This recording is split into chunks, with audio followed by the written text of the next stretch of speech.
Bom dia, Edmilson. Bom dia, Marlete. Como Bom foi dia. seu Natal?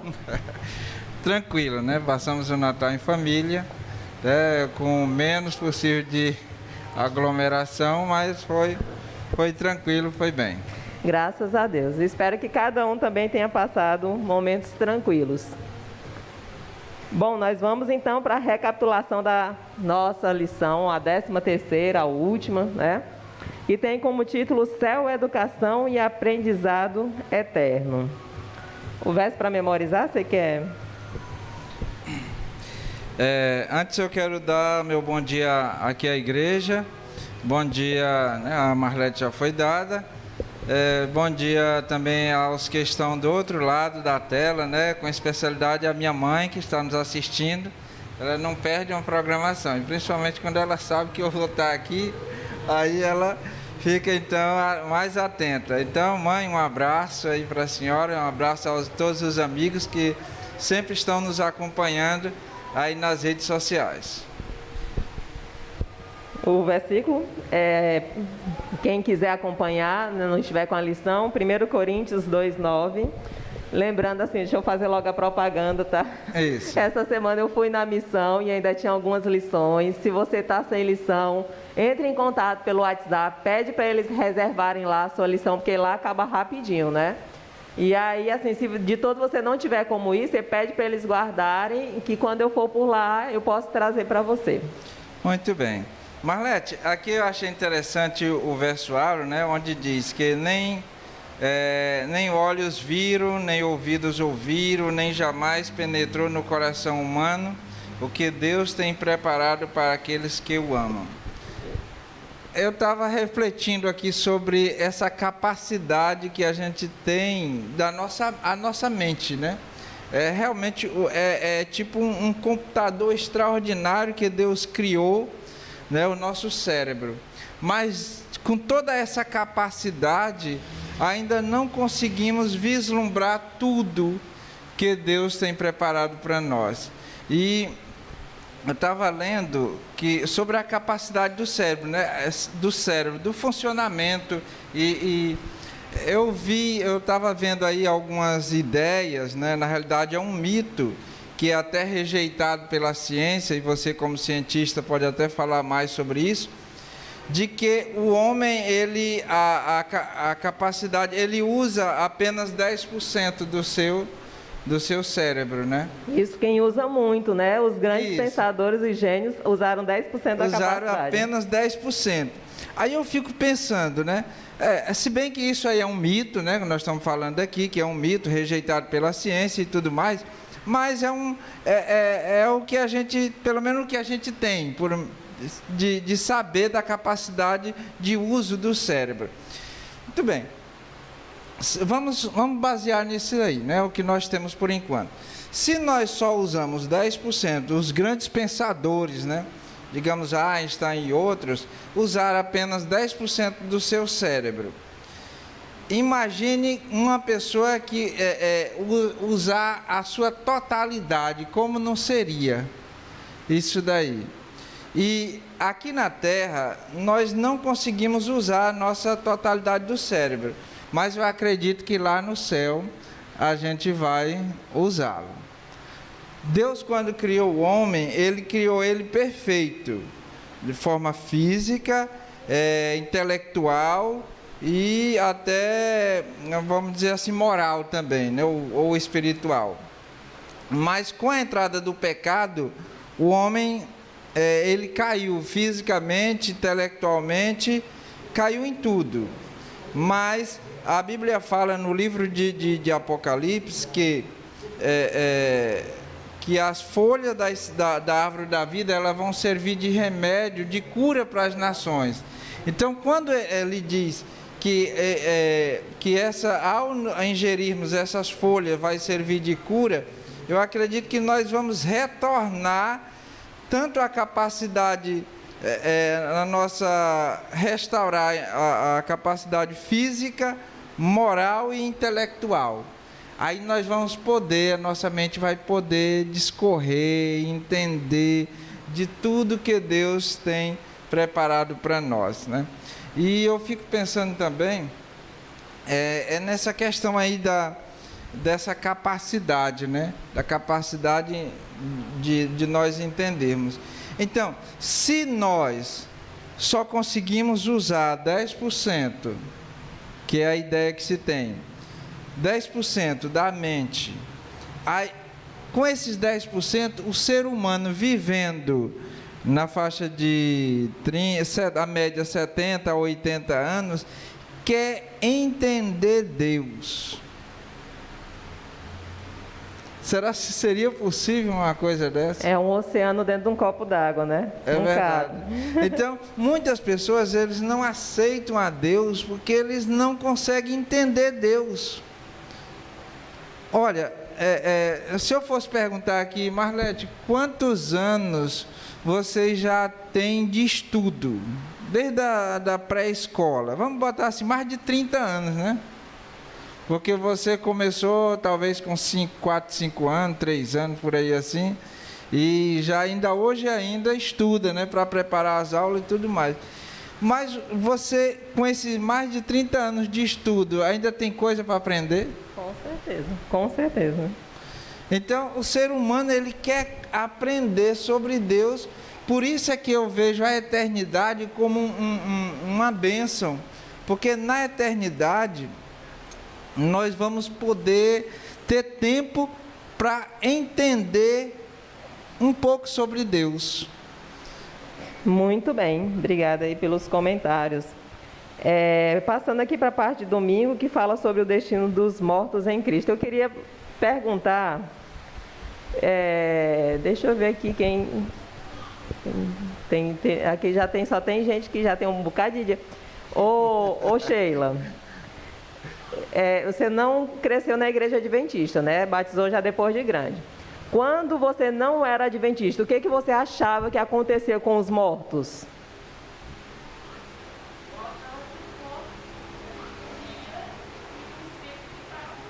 Vagando. Ela disse que achava que quando morria, o espírito saía da pessoa e ficava vagando, né? Ficava vagando. Realmente, muitas pessoas têm diversas interpretações da morte, né? Do que é o destino dos mortos. E a lição, ela traz uma história interessante de Blaise Pascal, refletindo aí, é um escritor francês, refletindo sobre a condição dos mortos, e ele entendia entendia isso da seguinte forma, que não importava quanto tempo um ser humano vivesse, nem se a vida dele era boa ou era ruim, o fato é que mais cedo ou mais tarde a pessoa morreria. Descia para o buraco, né? Essa é uma verdade fundamental. Nenhum de nós, a não ser os que estiverem vivos, né, na volta de Jesus, nenhum de nós passa adiante eternamente sem morrer. Todos nós temos um destino certo. E ele também entendia que o que viria depois da morte seria infinitamente mais duradouro do que o que aconteceria aqui durante essa vida. Não sei se ele era cristão ou se ele não era. Eu acho que não era, não. Mas tem um fundo de coisa interessante aí e de verdade aí nesse pensamento dele, né? De fato, nós entendemos pela Bíblia e pelas promessas descritas na Bíblia que o que nós vivemos aqui, como o Edmilson falou, 50, 60, 70, 80 anos, a expectativa de vida nossa hoje é bem maior do que a do século XVII, né? Que acho que era em torno de 50 e algumas coisas, né? Alguns poucos anos. Hoje nós temos uma expectativa de vida bem maior, mas ainda assim é muito pouco comparado àquilo que vai ser depois, né? E quer comentar alguma coisa, Edmilson? É que Pascal, ele estava preocupado o seguinte: se nós temos a certeza de que, naquela época, né, para ele, 70 anos, por exemplo, né? Em 70 anos você vai morrer. Então, era uma certeza. E por que o período pós-morte era infinitamente maior do que o período de vida? Por que as pessoas não se preocupavam com esse período? Se preocupavam, ou muitos aqui, se preocupam só com esse período aqui, né? com esses poucos anos. E se o período de morte vai ser muito maior. Então, aí ele ficava intrigado porque ele não tinha respostas para isso, né? O que via depois da morte? Mas a Bíblia tem a resposta. E isso é que é confortador para o cristão. Por quê? Para nós aqui a expectativa de 70, 80 anos, mas só que depois disso daí tem algo muito maior, infinitamente maior, que Deus tem preparado para os seus filhos. Que é inclusive o que está descrito aí em vários versículos, né, que foram requisitados para serem lidos, entre João 6,54 e outros textos, que nos asseguram ali que há esperança de uma ressurreição e de uma vida eterna com Cristo. Então, assim, às vezes a gente está tão preocupado com coisas tão pequenas aqui nesse mundo, como se nossa vida se resumisse a esse curto espaço de tempo. Exato. E não investimos nas coisas celestiais que são eternas, que a gente vai até ver aí, né, daqui a pouco na próxima lição. Então, ainda complementando, tudo isso, essa certeza a gente tem por conta da morte de Cristo. Foi ela que nos assegurou a vida eterna. Se não fosse a morte de Cristo, nós não teríamos nenhuma esperança de futuro, porque quando Adão pecou, a morte passou ao homem e a toda a humanidade. Então toda a humanidade estava ali condenada, mas Jesus veio e pagou o preço para quê? Para que quando ele ressuscitasse, nós tivéssemos também a certeza de que um dia nós ressuscitaríamos e que poderíamos também ter a possibilidade de vencer o mal eternamente e desfrutar a vida eterna. E falando em vida eterna, né, a gente sabe que após morte, não é simplesmente você vai viver. Eu lembro agora, você fez a pergunta aqui a Sheila, e o amigo ali do outro lado da tela também deve pensar, disse, o que faremos aqui após a morte, né? O que faremos nesse período todo, a eternidade? Por quê? Um certo cristão, não sei se a gente já pode passar aqui para segunda-feira, estava conversando com uma pessoa, com um ateu, eu acho. E ele disse, estava falando da vida eterna, aí ele disse, olha, isso é um absurdo, né? Se a vida já é miserável do jeito que é, né? Sofrimento, dor, já pensou viver eternamente? Com esses problemas aqui, né?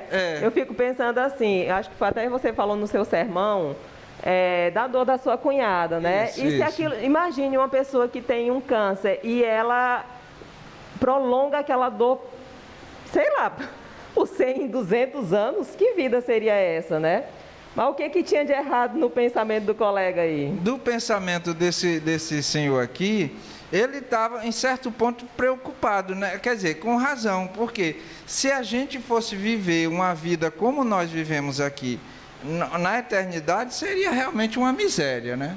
Uma miséria. O problema é que, ou a solução no caso, é que a vida eterna, ela será de um gozo infindo. Não é uma extensão do que a gente vive aqui, né? Nós não vamos continuar essa vida aqui. Não. Quando a gente era pequeno, lá nas Ameixas, não sei se a Zécia está aqui vai lembrar, a gente ficava sempre brincando, né? A gente, não era brincando, a gente com curiosidade, saber, né? Disse, no céu, como é que vai ser no céu? Aí dizia assim, ó, a gente ficava lá, nós mesmos, né?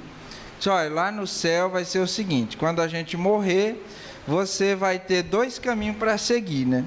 Vai ter um caminho de espinho e um caminho limpo, né? Aí você tem que escolher o caminho de espinho. Aí eu ficava imaginando um caminho cheio de tucunzeiro, né? Quem conhece aqui sabe que é muito ruim andar no caminho de tucunzeiro. Então, muito tucunzeiro ali, tá aí. Aí eu disse, não, mas a gente tem que escolher esse caminho. Só que eu pensava que era após a morte que escolhia o caminho, né? E quando chegasse lá no céu, aí disse, o que é que nós vamos fazer lá no céu? Disse, não, lá no céu a gente vai comer reza. Aí, e que gosto tem reza? A reza tem gosto de cebola. Deve ser ruim. Aí eu ficava imaginando assim, não, eu acho que não vai ser muito bom não. Porque naquela época eu não gostava muito de rezar. E de cebola então? Aí de cebola então é que eu não gostava mesmo, né? Aí eu ficava pensando que seria por isso que esse homem aqui estava preocupado, né? Desse jeito, aí lá no céu você vai viver uma vida comendo só reza. E a reza tem gosto de cebola. É ruim só demais. que quando você vai para o verso áureo, diz que o que a mente não conseguiu ainda pensar, o que o olho não conseguiu ver, o que não chegou ao coração do ser humano, é o que Deus tem preparado. Amém. Pode falar, Demília.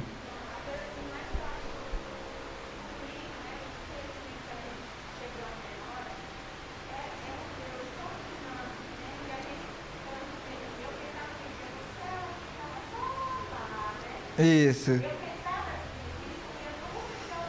Nuvem de algodão, mas era melhor do que cebola, viu? Era melhor do que cebola.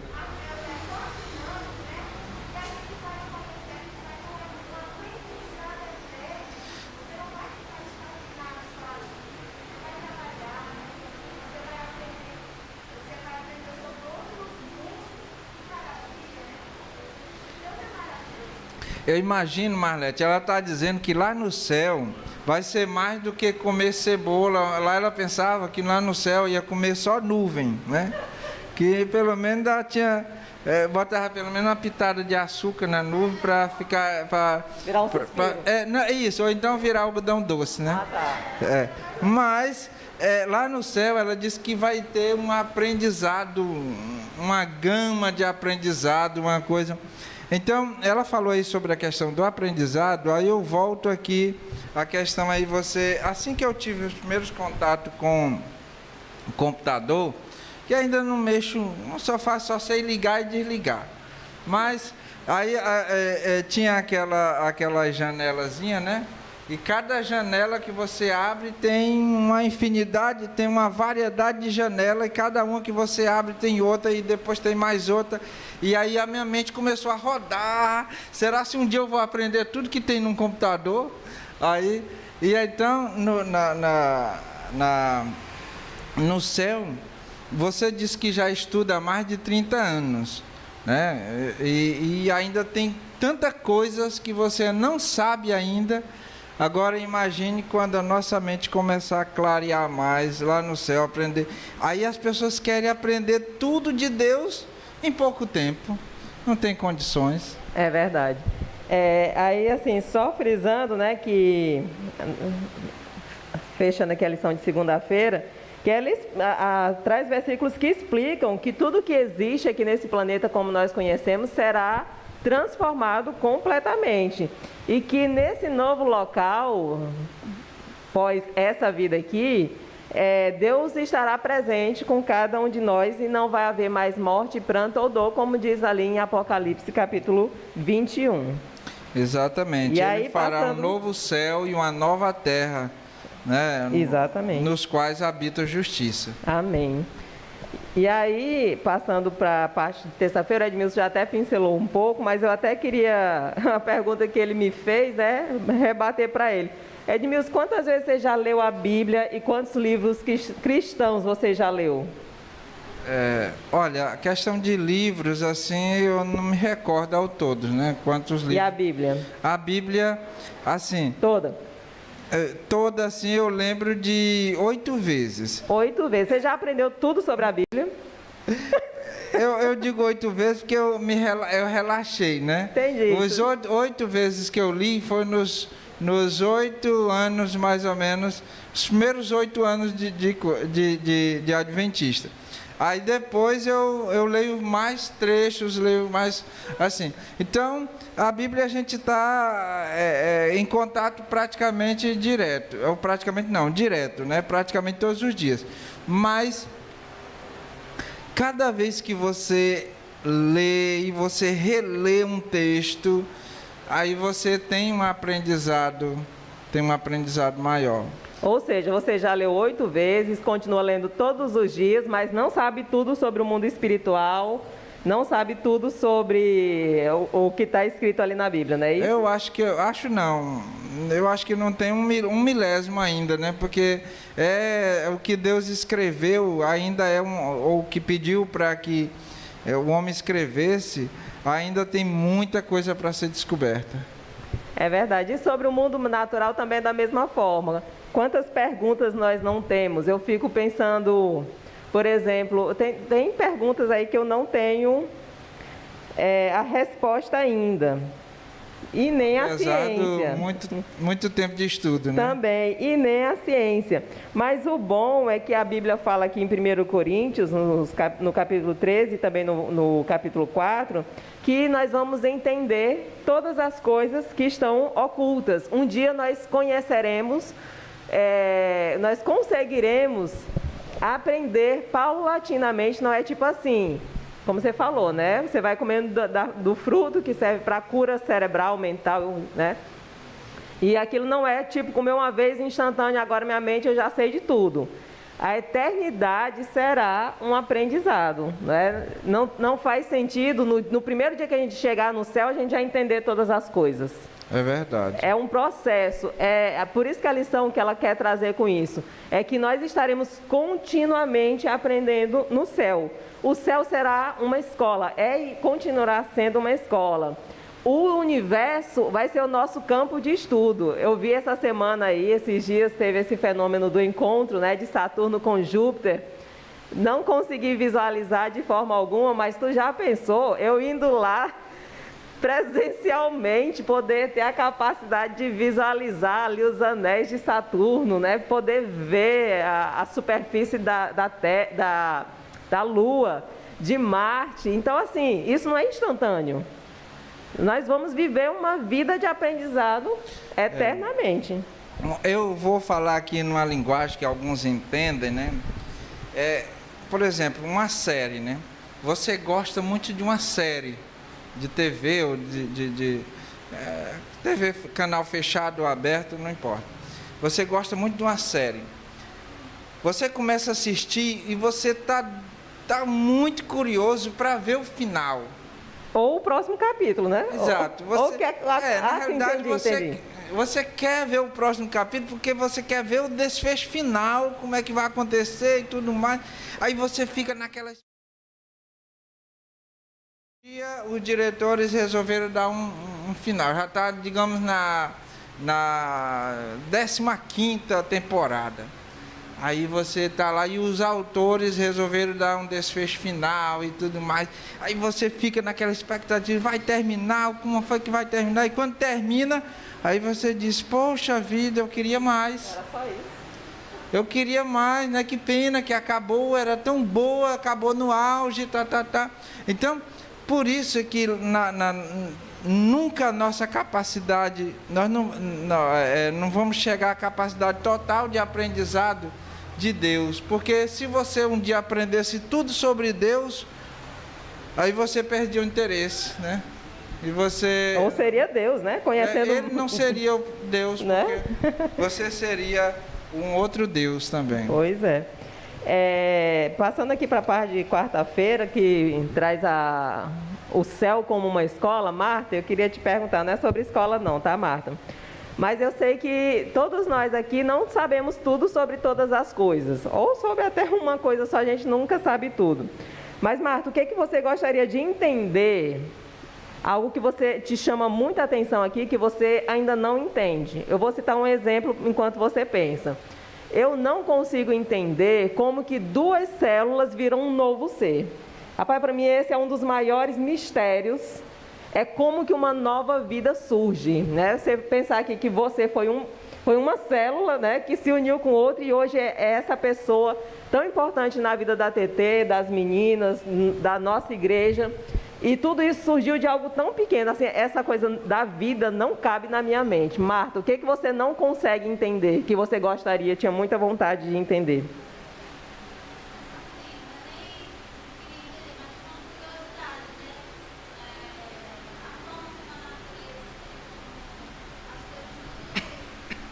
Se conectam, né?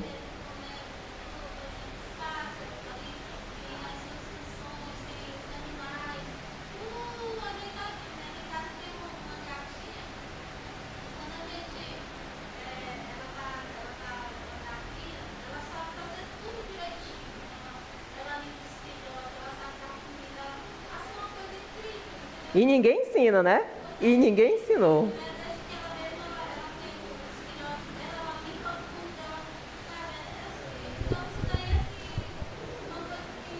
E chama a atenção.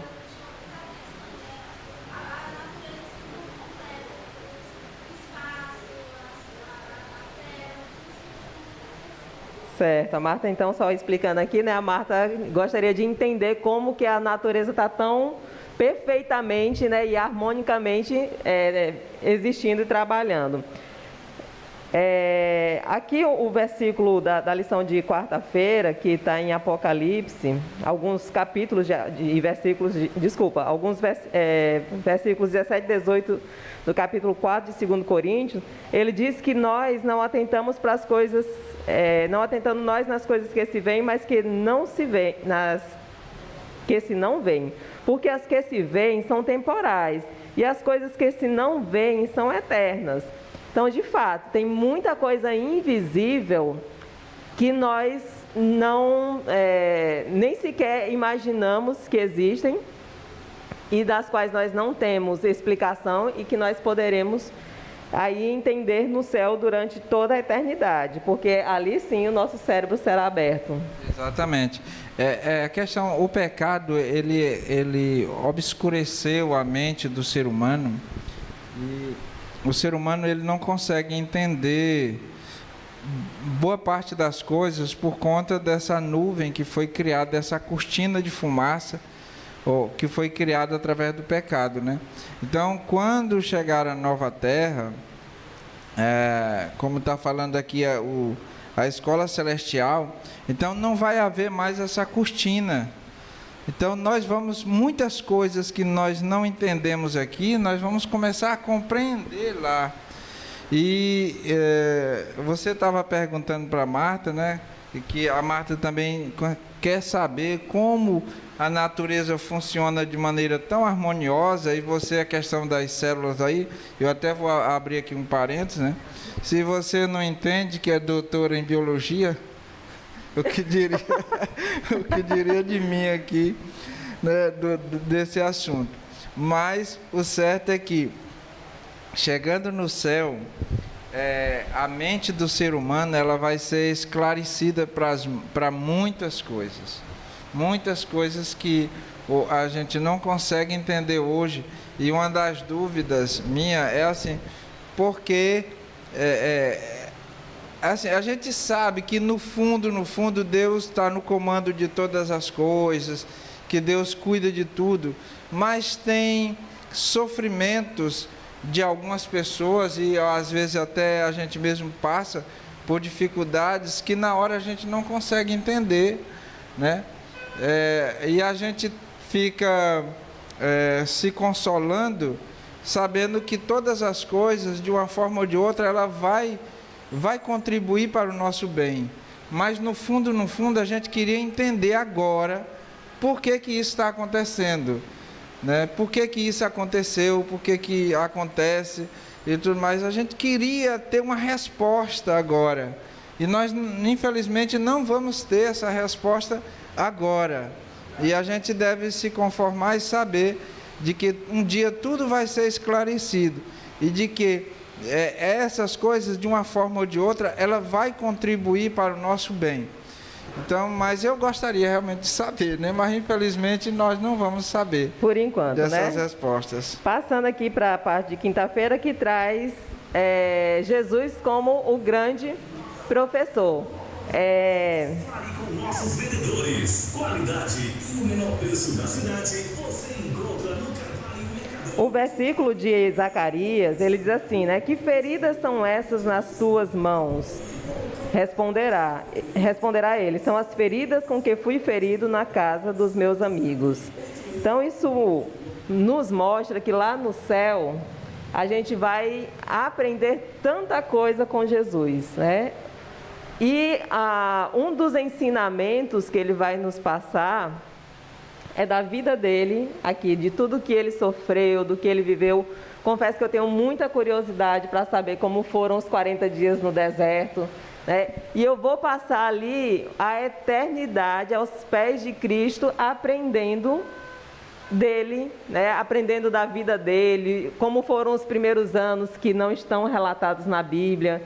É como que você senta com sua avó do lado e ela começa a contar aquelas histórias de quando ela era menina. Nem fala de história das ameixas aqui, não. Então, e o Edmilson ainda nem é avô, imagine quando for, viu, meninas? Não, eu lembrei da minha avó contando história das ameixas. Ele vai sentar e passar horas contando história, e assim vai ser a gente aos pés de Cristo. E eu achei um trecho aqui da lição que ele diz que 1 bilhão de anos seria muito pouco para a gente compensar tudo que a gente viveu aqui, toda a dificuldade que a gente viveu nessa nossa vida tão curta. Então, só a eternidade mesmo para compensar tanto problema, tanto prejuízo que a gente passa aqui nessa vida. Jesus, quando esteve aqui, ele foi um mestre por excelência, né? Então, ele não só ensinava com palavras, mas, acima de tudo, as próprias ações dele, né, já era um ensino que ele passava para os seus discípulos. Só que, chegando no céu, ele não vai parar a sua capacidade de ensino, né? Nem a sua capacidade, nem a sua... ele vai continuar ainda ensinando, né? E aí conta aí o livro de Zacarias que... Aí eu achei interessante isso aí, porque esse versículo, ele fala que as cicatrizes vão continuar. E a primeira vez que eu vi, essa expressão, ou essa ideia de que as cicatrizes de Jesus nas mãos e nos pés vão continuar na eternidade, eu disse, mas vai ficar meio ruim, né? Jesus, o céu, tudo pleno, aquela coisa, e Jesus com as cicatrizes nas mãos ainda, né? Então é como uma lembrança ainda de velhas coisas, lembrança do pecado, e aí aquilo dali vai servir para testemunhar para todo mundo o que foi feito pela raça humana. Então é uma das coisas que Jesus vai trazer ainda daqui. O que ele passou aqui na terra, ele vai levar para a eternidade. Ludemília.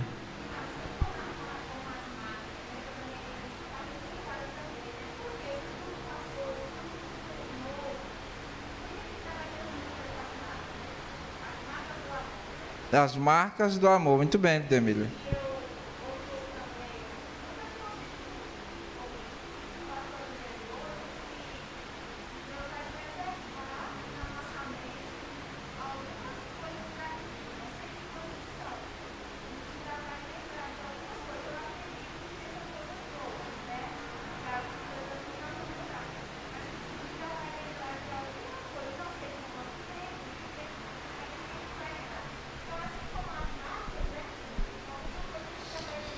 Eu acredito que sim. Até não porque, pode ter amnésia, né? Até porque seria ruim, né? Você não lembrar nada que passou aqui, seria apenas como outras pessoas lá, como se não tivesse tido nada aqui na Terra. É verdade. E encerrando aqui na parte de sexta-feira, só queria trazer uma curiosidade, né? Eu achei interessante esse trecho que diz assim, que é do livro Visões do Céu. E Marlete, antes de você chegar na sexta-feira, eu queria só concluir com a historinha aqui, parte de quinta-feira, né, como eu disse, eu achava muito feio, né, Jesus chegar lá no céu e Jesus ter ainda aquelas feridas nas mãos e nos pés, né, e tudo mais. Aí para mim seria horrível aquele dali. Mas aí eu lembrei de uma história que o irmão Albino me contou, que me ajudou a tirar isso da mente. De que uma mãe tinha um filho que a casa pegou fogo, o filho estava morrendo e então a mãe entrou dentro da casa e para apagar o fogo que estava queimando a criança, né? Queimando as coisas ali, aliás, ela não tinha nada, ela usou as próprias mãos, né? E começou a bater no fogo, bater até quando...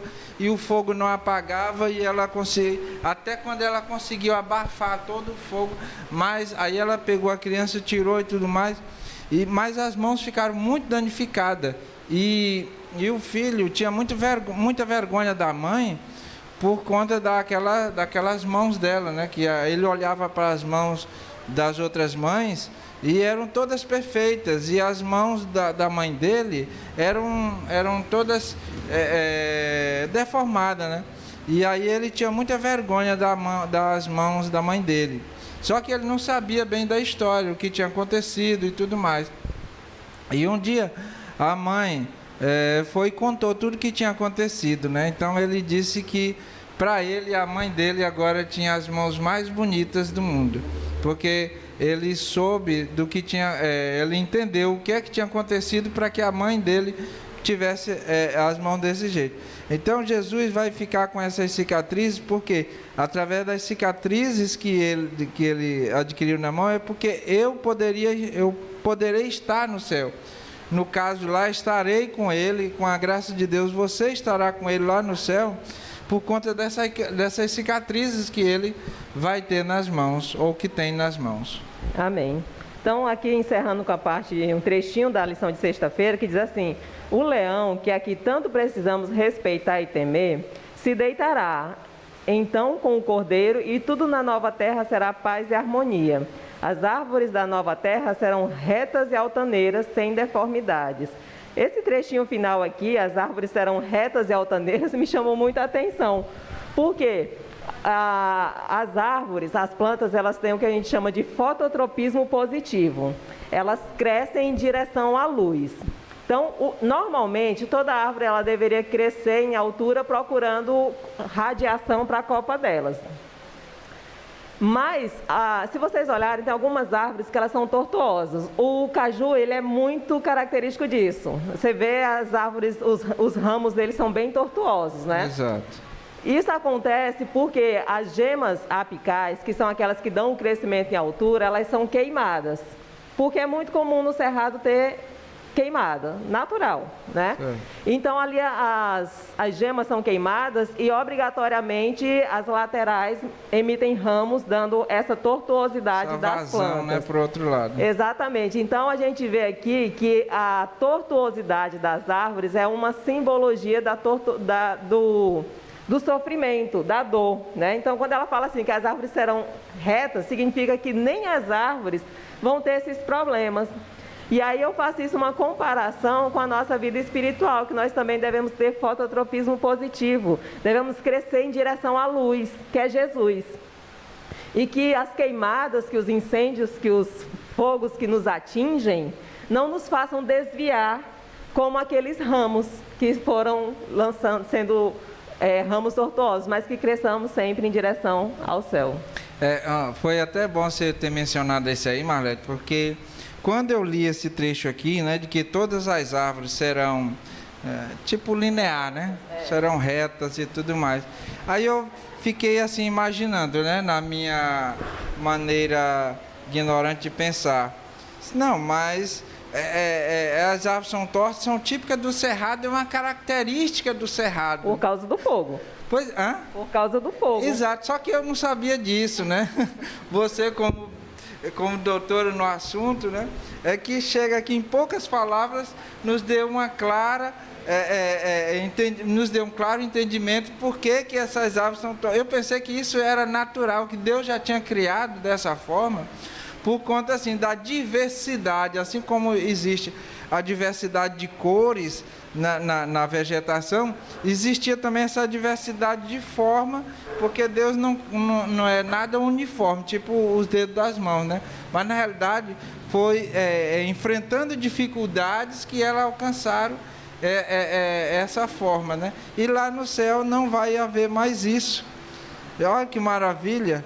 Então todas as árvores serão perfeitas, né? Serão tipo o pinheiro e outras. Muito bom, muito bom.